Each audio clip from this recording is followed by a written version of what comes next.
Hi, good evening, and welcome, YouTube land. It is I, your local Scottish Trekkie, coming live at you for another Star Trek, the official Starships collection. And this evening, I'm going to be doing this one: Star Trek, the official Starships collection, the USS Titan, that was heard and named at the end of Star Trek film Nemesis. So, what I'll do is I'll get through the magazine, and after I've done the magazine, we'll move on to the starship itself, shall we? And here is the ship itself. More on that in a little bit. Let's get into the starship, shall we? The magazine. So there's the magazine. Let's get into it. So I'll do the contents and the specification of the USS Titan.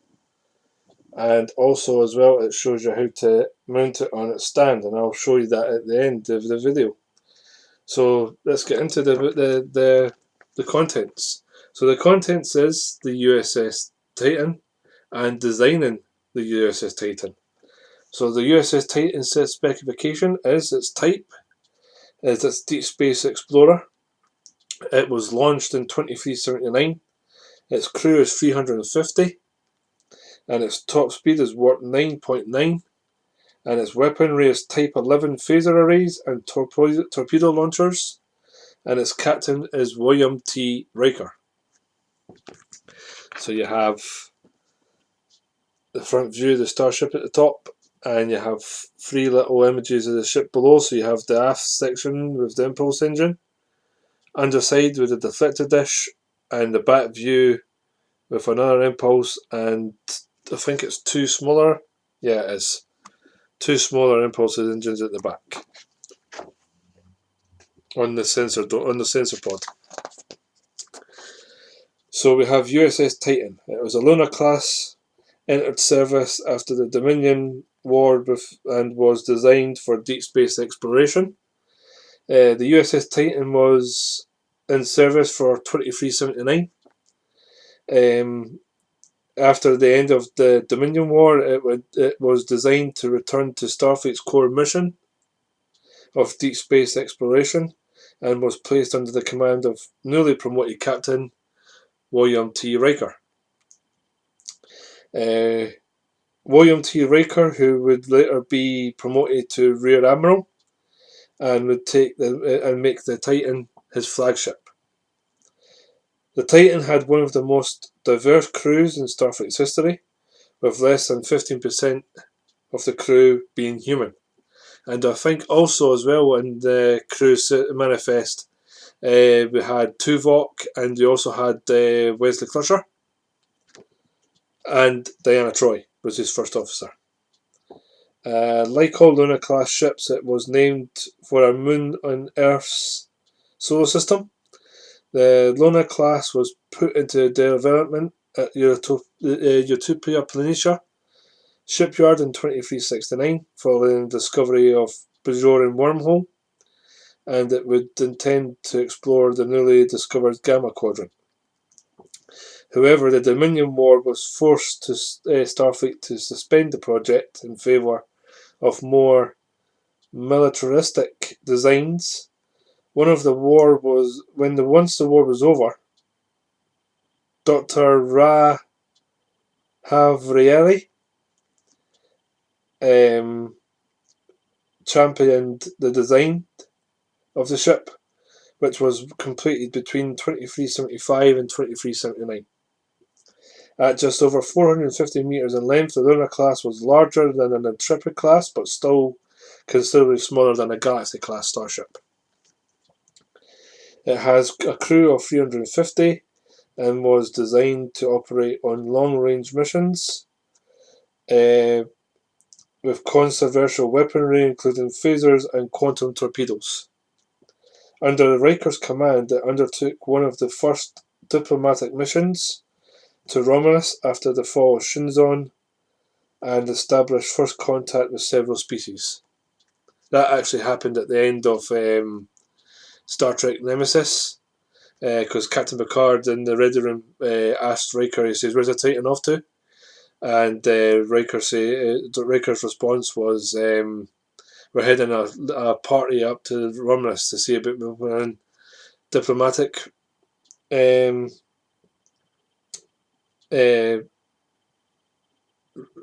and stuff like that. I think it was called. It's been a long time since I've seen the MSS. I may have to watch it again.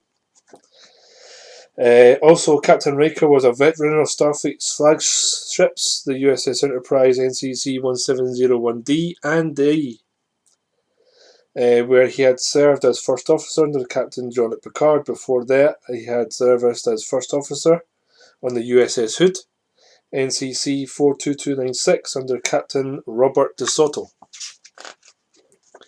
And then we get to see some the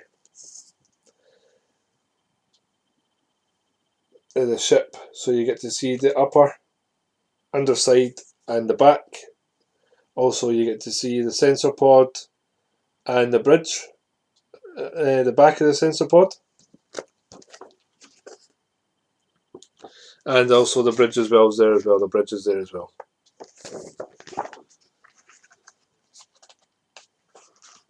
And this is another part of that I liked as well. At the end of Nemesis, you've seen Riker shaking hands with Jean-Luc Picard, and also it made an appearance in a novel, StarTrek Titan. The adventures of the USS Titan has been documented in a series of novels published by Simon & Schuster, starring with Taking Wing, which was published in April 2005. The Luna-class USS Titan was designed as a part of competition organised by Simon & Schuster, who published the Star Trek novels. It has gone on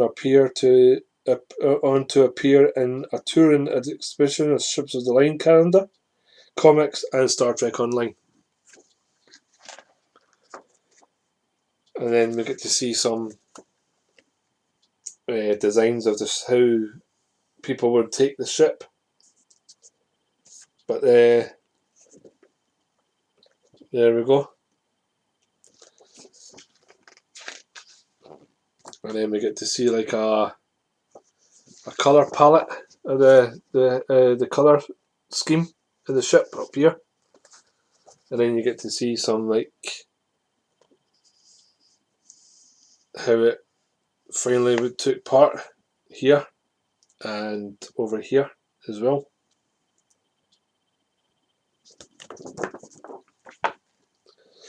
So after Tura Angu learned that he had won the competition, he revisited the design to incorporate some changes that Palamery asked to bring the ship in line with the novels, and to add some features he realised he had left out, including a captain's yacht and ventral phaser strip.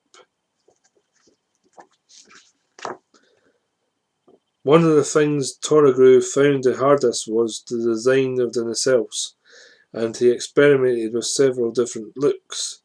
The design that Toragru supplemented the composition, he never produced a third quarter view. And then we have another one of the novels that the ship appeared in. This was Star Trek Titan, up here. And then it appeared in the one called the first printing of the Sword of Domichaelis, included a colourful fold-out showing Toragru's design. And then we get to see the top of the ship up here, so it's like a model of the starship. Plus you also get to see the ship's shuttles of the Titan.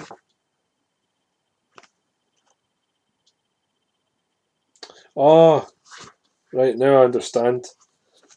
That's what they're not the shuttles for this Titan, as is the Titan.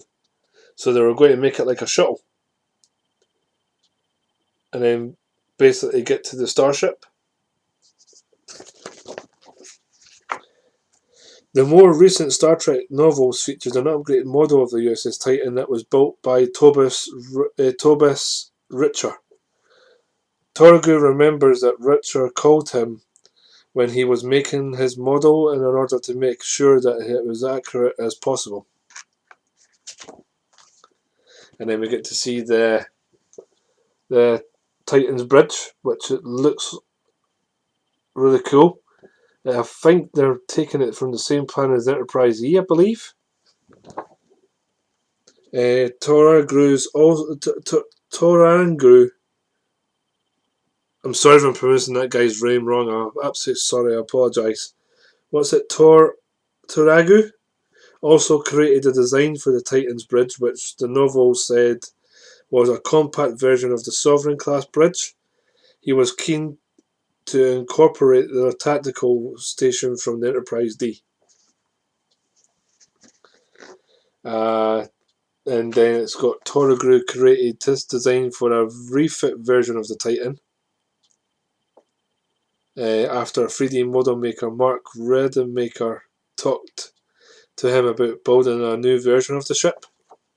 So we get to see a new Titan up here. That looks cool. You can actually see it's got like bigger impulse engines. So that's my review on the Starship magazine. We have the Titan pointing upwards with Star Trek at the top. Let's get into the Starship itself, shall we?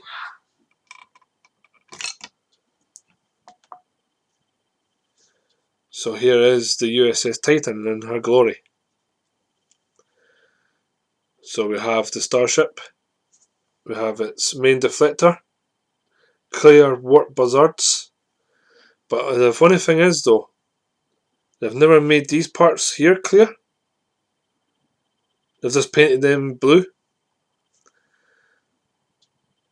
And also the font for the registry number at the back is a wee bit wrong as well.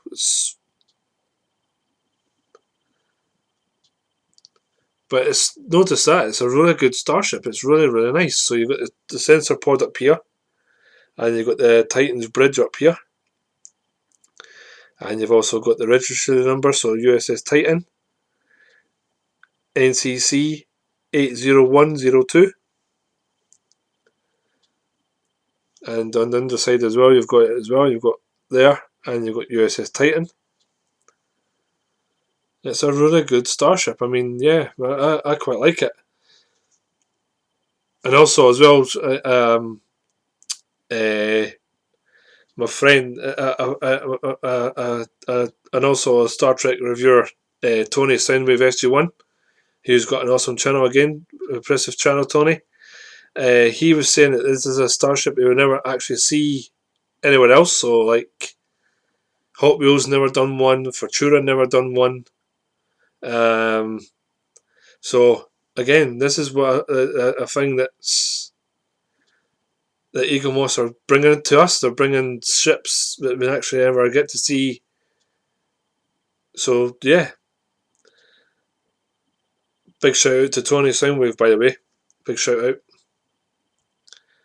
So yeah, guys. So that's my review on the USS Titan. And its stand also says there, the USS Titan 1891 A-A USS Titan.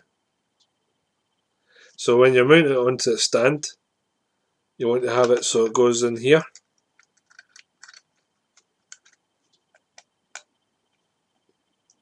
Just like so. And that's the Titan on its stand. Cool. So that's my review of the USS Titan, guys.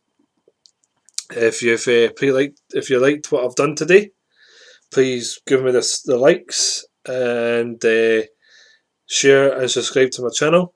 Hit the notification bell, which should be around up here. If you guys like that, please massive thumbs for the like it, please, and please subscribe to my channel. If you like what I'm doing, my main goal like I said before, is get to 50 so far. If I can get to 50, then I can see what else what else I can do. But I would like it, if you guys just show your support. Without you guys, I'll be nowhere. I'm just bringing you what we all like, Star Trek. So yeah, guys. So I'm going to take the time and thank you very much for watching my review, and enjoy the rest of your evening. I am your local Scottish Trekkie. Live long and prosper, and I will see you in the next video. Bye for now. Bye, guys.